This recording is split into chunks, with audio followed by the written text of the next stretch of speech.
Ahora sí, señoras y señores, vamos a empezar a analizar el clásico cruceño, esta victoria 3-2 de Blooming sobre Oriente en un clásico más que gana Oriente. Ya son 9 clásicos con el de hoy, son 1134 días que va a seguir estirando, por lo menos hasta el 30 de noviembre cuando se juegue un siguiente clásico. Y yendo puntualmente al partido, me parece a mí que hoy tuvimos un clásico que en líneas generales fue malo. Creo que el final con tantos goles y tantas emociones y todo tan apretado, digamos, dio esa sensación de que fue un partidazo, pero en líneas generales, y eso me pasa a mí desde que relato, y es que muchas veces vemos los partidos desde la pasión y desde el linchismo, y decimos, oh, qué partidazo, porque estábamos nerviosos, porque daba una sensación de que tu equipo lo ganaba o lo perdía, pero, pero desde que relato me di cuenta que los partidos en realidad aquí la mayoría son bastante malos, y creo que hoy el clásico cruceño fue de un nivel bajo. ¿Por qué? Creo que el inicio del partido te muestra un Oriente que paró a Jorge Araúz, a Marco Velasco, a Sebastián Álvarez, a Jairo Quinteros, a Dieguito Rodríguez,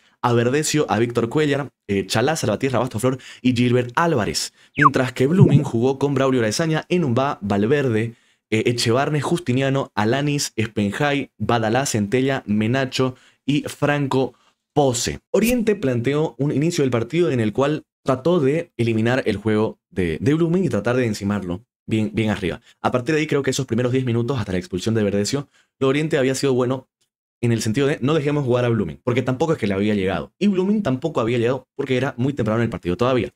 A partir de ahí viene la expulsión, que creo que estaba bien expulsado. La verdad es que no la volví a ver la jugada, pero ahí en la cancha sí fue una patada totalmente innecesaria, lejos. Entiendo que hay otras formas de hacer faltas tácticas, ¿no? Y creo que fue una irresponsabilidad de Verdecio, que en el grado de responsabilidades, que siempre hay un grado de responsabilidades en las derrotas y un grado de responsabilidades en las victorias, creo que Verdecio es el primer responsable en el orden cronológico, ¿ya?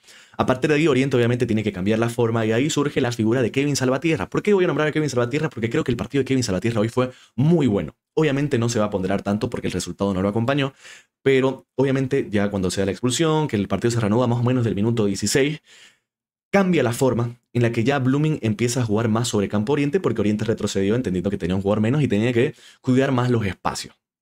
El primer tiempo, Blooming fue mejor. Creo que Blooming durante gran parte del partido fue apenas superior, pero superior al fin de alguna forma. Obviamente por el hombre de más. Y a partir de ahí, Blooming empieza a acercarse y a jugar más sobre el campo Oriente. Creo que el primer tiempo Alanis no estuvo tan preciso. Enumbá como que sobre el final recién se animó a acompañar más. Blooming en sí no era claro y Oriente tampoco. En realidad ya sobre el final es cuando tiene esas chances en las que termina sacando una en la línea Sebastián Álvarez, que fue muy buena esa, el cruce de Sebastián Álvarez se gritó hasta como un gol en ese momento. Y ya sobre el minuto, ¿qué minuto fue? Minuto 30, minuto 15 en realidad, que se lesiona Quintero junto con la lesión, y entra Pablo Vaca, que va a ser un personaje que nos va a importar mucho en esta historia. Después al minuto 33 lo saca a Walter Chalá, que falló un par, y lo mete a Centurión. El cambio, ahí para mí, a ver, el cambio estaba bien. Yo creo que si lo sacaba en el entretiempo estaba bien ya, porque Chalá no había hecho una buena participación, había fallado ya en un par de jugadas.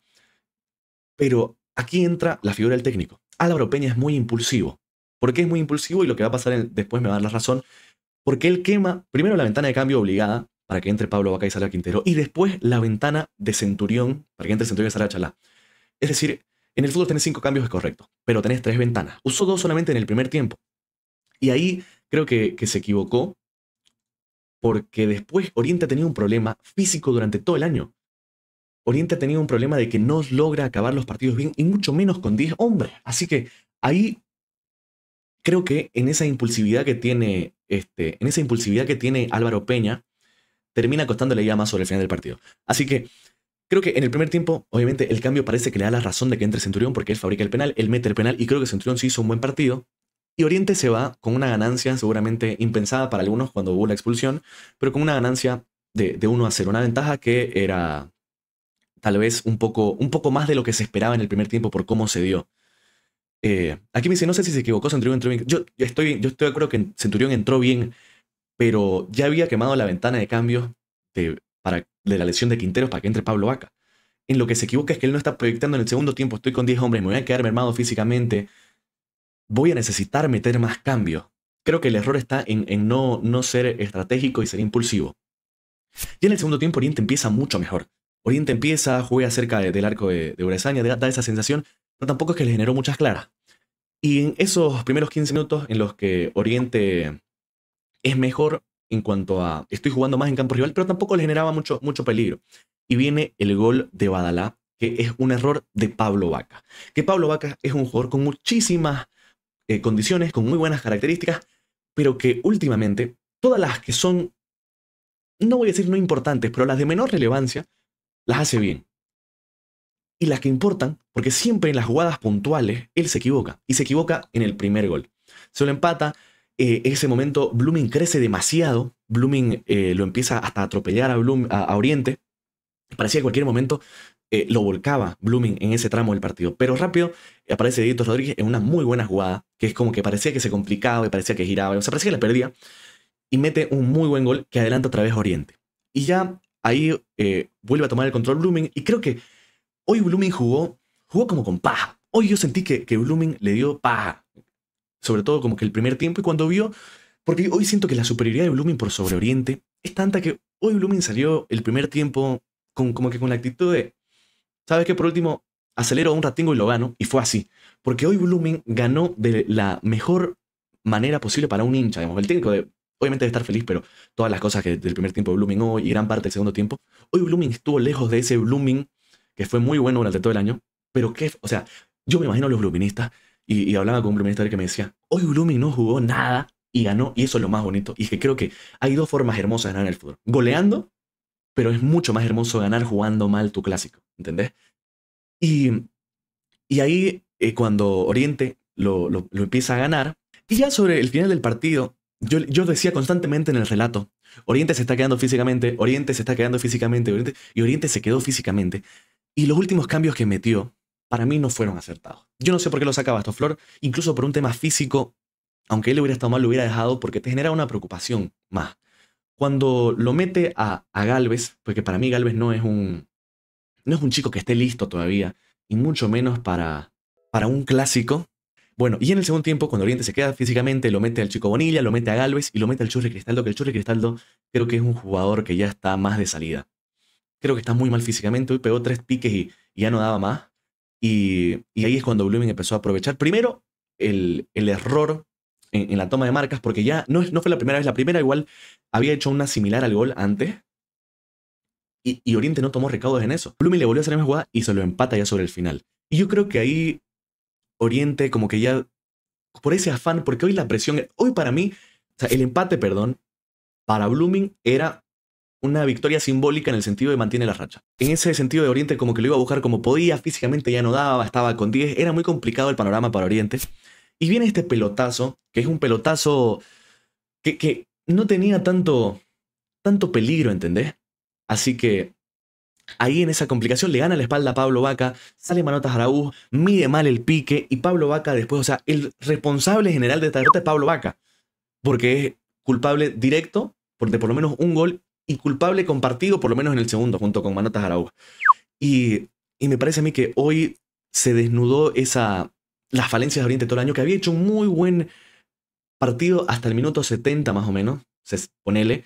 Y claro, como dicen, lo más difícil de entender es que Manotas tiene tiempo para pensar, porque Manotas está de frente, y el error ahí está en que ahí salía a atacarla. Si te llevas a tu compañero, al rival, al que sea, no importa. O sea, vos lo que tenés que... Cuando vos salís del área y sos arquero, vos tenés que salir y llevarte adelante a todo mundo. Entonces, en el orden de responsabilidades, Verdecio primer responsable por la roja, después Pablo Vaca por los goles y creo que Manotas Araújo en tercer lugar y en ese orden. ¿Y qué importan las fallas? Eso de Fortuito no hay por qué echar la culpa. No, es que no le eches la culpa a alguien cuando estés jugando pues la sub-15. Pero en un fútbol profesional hay culpables y así funciona el fútbol. Y Pablo Vaca es el culpable, y Araúz tiene culpa, y Verdecio tiene culpa, y Álvaro Peña tiene culpa, porque primero que no es estratégico en el sentido de me voy a guardar los cambios para que en el segundo tiempo, como estoy con 10, voy a necesitar, ya sea meterlo a meter a alguien que corra o meter a alguien para hacer tiempo o lo que sea. Ese es el error de él. Y después los cambios en sí, porque creo que el Churri Cristaldo ya no está, ¿entendés? Pedro Para jugar un partido dice, con 10. ¿por qué? Y en el lado de Blooming, en un Blooming que parecía, como te digo, que por momentos le daba paz a jugar, creo que en Umba, Spenhai y Badalá fueron los responsables de que Blooming lo gane. Obviamente Pozo igual en la última, pero creo que Matis en dice, general... hoy no lo ganó Blooming, lo perdió Oriente. Y creo que estoy de acuerdo con vos. Claro, y aquí también se Blooming lo ganó con más ganas que con fútbol. Centella jugó bien. Para mí, cuando lo saca Centella, yo pensé que se iba a acabar un poco Blooming. Pero después A ver, el resultado termina dando la razón de que el cambio estaba bien, si querés, pero para mí no estuvo bien. ¿Por qué te digo que Numbay es Penjay sobre Ibadalá? Porque es de la actitud, porque en un Blooming, y creo que a Blooming le hacía falta un partido así en el que Blooming no estaba jugando bien, pero hay que empujar, hay que meter, hay que ir, y creo que lo de Penjay hoy fue muy bueno, porque él es el que inicia la jugada Pedro del Marín segundo dice, gol. Blooming Así que, habiendo explicado un poco de todo esto que sucedió, el grado de responsabilidades, en qué momento fueron los puntos importantes, creo que Blooming lo gana y lo gana bien, porque Matis lo dice, gana porque es más ojalá Arauz y vivo. Pablo